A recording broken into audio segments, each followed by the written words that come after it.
confrontation or trying to avoid a confrontation, something you don't want to deal with. When you can't move or you're moving in slow motion, that's your dreaming mind telling you you're not making enough movement in taking care of this issue. Regis, what's yours? I dream that I'm a quarterback at Notre Dame. An all-American quarterback. All-American. What does that mean? I think that you should go for it. So we can reach out to a bunch of people on Facebook and things like that. So Rose asked this. This is her recurring nightmare. It's about a ghost. She says, I will watch the lock on the door slowly unlock, or a piece of furniture will move, or I will feel his presence. I'll look up and something strange happens. What does that mean? Okay, creepy. Yeah. Ghosts and dreams are actually connected to something from your past, distant or recent, that's still bothering you or haunting you today. Now, what's interesting about her dreams is that she watches a lock slowly open. Yeah. Dreams don't just mean something, they give you something to take away. And this is telling her that whatever's bothering her, haunting her, she needs to open up about it. Talk to someone about it. Let it out. Open up, Rose. Deal with it. All right, here's another common nightmare people have. It's about death. And really seeing death of yourself or a loved one. That's actually the most common nightmare reported through my site, thedreamzone.com. And death dreams feel so real and they really freak you out, but don't worry, death dreams are actually about something ending or changing. It's all about letting go. So if it's your own death, ask yourself, what change are you going through? What is ending in your life? If it's your child, that's a common one. That's about the end of that phase of their life. So maybe they reached a milestone. What about the death of someone else? Ask yourself, is your relationship with that person changing? Are they changing? What's the change? What's the ending that's going on? Okay, what's your foremost dream? Yeah. Do you have a dream? I do. I dream about fish in an aquarium that I have forgotten about for years. What's in an aquarium? Just floating upside down. Dead. I'm like, oh dear. What does that mean? Well, that's about something I've neglected for a long time. And my kids your fish. Scoop, shake, and go, and you'll feel great all day. Please note this special TV offer is not available in stores and is not available online. Limit one free bottle per customer. Miss out on this special TV offer. For your free bottle of the organic International Airport was renamed for this NAACP field secretary who was murdered near the city by the white supremacist Byron de la Beckwith in 1963.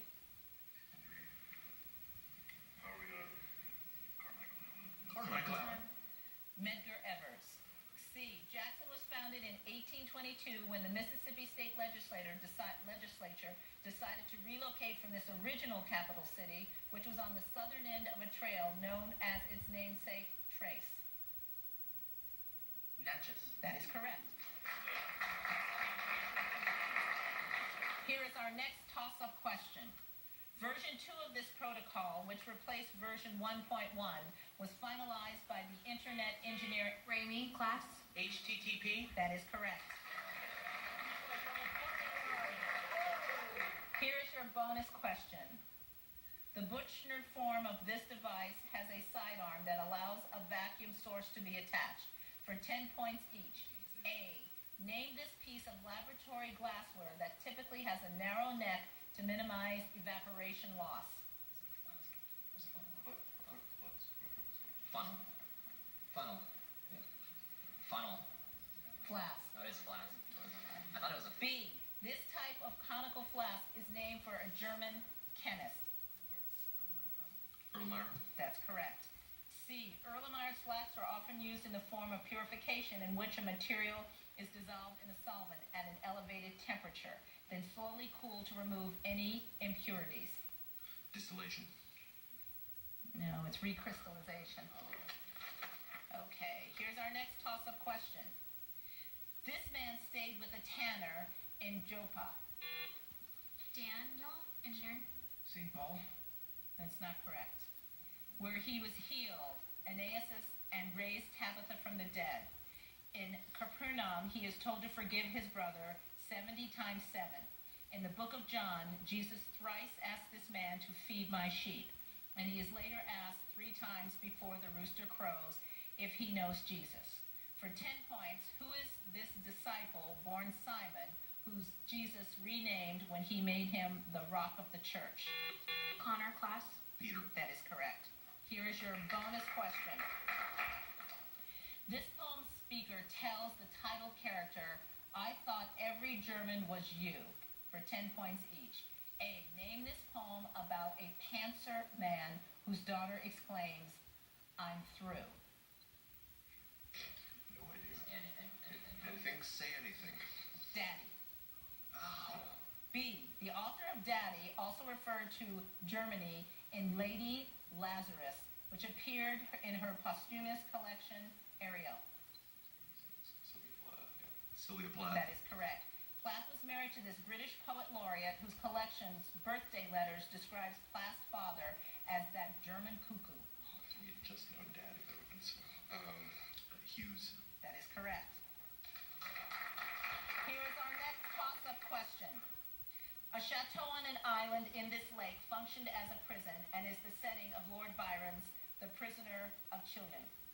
The World Trade Organization is based along the shores of this lake. Rainy, class. Geneva. That is correct. Here is your bonus question. This battle was the first in naval military history during which neither side ships ever directly sighted each other. For 10 points each. A, give this decisive May 1942 naval battle named for a sea northeast of Australia. That's correct. B, damage done to the Japanese carriers Shogaku and Zukaku at the Coral Sea made them unable to participate in the more decisive naval battle fought 1 month later, during which the U.S. turned the tide of Japanese expansion in the Pacific. Midway. That is correct. C, due to the Battle of Coral Sea, the Japanese were unable to invade Port Moresby, which was on this large Pacific island. You go. Papua New Guinea. That is correct. Well, all right, I'm sorry, it's my fault. It's not an acceptable answer. It's New Guinea. You're kidding. I thought it's, okay. Let's move on.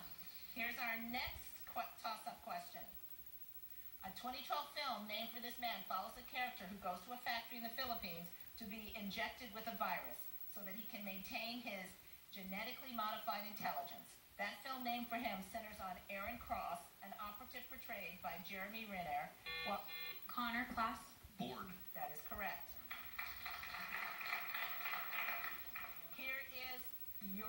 Here's your bonus question. Mathematician Carl Gauss developed an ellipsoidal transfer form of this projection for 10 points each. A, name this highly distorted map projection that is named for the cartographer Gerard Duss. Mercator. That's correct. On a Mercator projection, these lines, also known as spherical helices, are straight. A ship that constantly sails towards a single compass point follows this type of line. Latitude, longitude. Latitude. Time. A room line.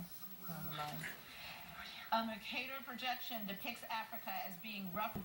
Greenland. That is correct. Here's our next toss-up question. Increasing the strength of this vector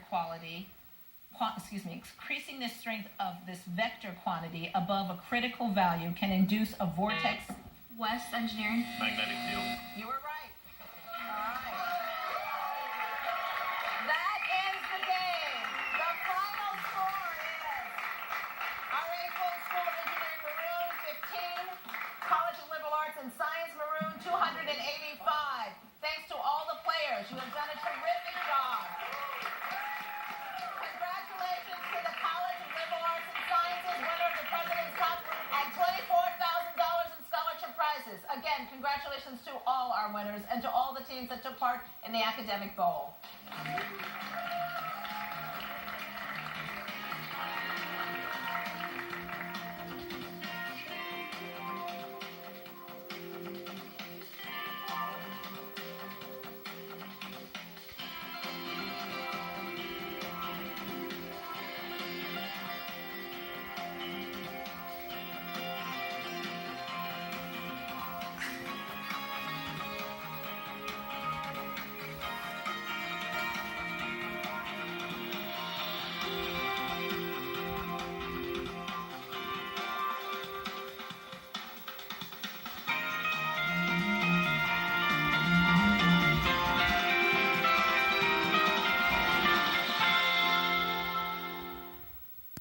2015 is made possible by contributions from the Friends of Arizona PBS, members of your Arizona PBS station. Thank you.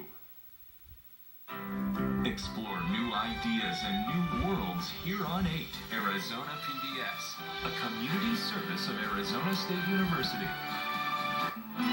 Later on 8 HD.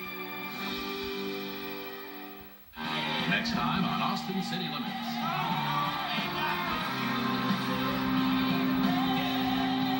Measurements were taken. Then they followed the 10-minute tummy tuck method. And right after the belt was taken off, temperatures were again recorded. And the measurements were the same. But watch in this time-lapse sequence how the temperature then begins to rise and continues for over 3 hours. The increase is only a few degrees, so it's comfortable and unnoticeable to most people. So after you take off a little bits under the microscope, they show the same kinds of crystalline fillers that are inside. The elemental composition is identical. The infrared spectrum showing the molecular composition is identical. They both use Prussian blue. We couldn't say that it came from the same spray can. We're just saying, how did they get there? They're so unusual in shape. Why are they in both places? Investigators suspected that Booker Hillary spray painted the interior roof of his car. As he did, the round paint particles attached to the cotton fibers and remained cylindrical as they dried. Driving around town, when Hillary hit a bump in the road, the microscopic particles shed, landing on his clothing and in his hair. These paintballs just followed him around like a virus, and he didn't know they were there. Prosecutors believe that when Hillary entered Marlene's home on the night of her murder, those microscopic paint particles dropped onto the Millers' living room floor. He became literally a walking trace evidence factory. This evidence placed Booker Hillary inside Marlene's home. We had everything else outside and a tenth of a mile away, but the paintballs put him in the house. That's how important they are. In 1986, based on this new forensic evidence, Booker T. Hillary was tried and convicted once again for the murder of 15-year-old Marlene Miller. He was sentenced to the maximum penalty allowed, 25 years to life, although the judge made it clear that he would have imposed the death penalty if he had been permitted by law to do so. Ironically, it was Booker Hillary himself who handed investigators the forensic evidence used to convict him. Local authorities had tried to sell his car shortly after his first conviction in the 1960s, but Hillary wouldn't allow it. He in turn filed a motion in federal court suing the county to stop him from getting rid of the car. He dismissed the case and we decided not to sell it. And thank you, Mr. Hillary. When I looked up that day in the garage and having seen that spray headliner was just indescribable, I said, this is it. Had he have not saved the car for us, I would have never known where these particles came from. Today, Booker Hillary is 71 years old. He was denied parole at his most recent hearing in January 2003. Booker Hillary is where he belongs. He should have been in the gas chamber before this, but for whatever reason, the system didn't take his life.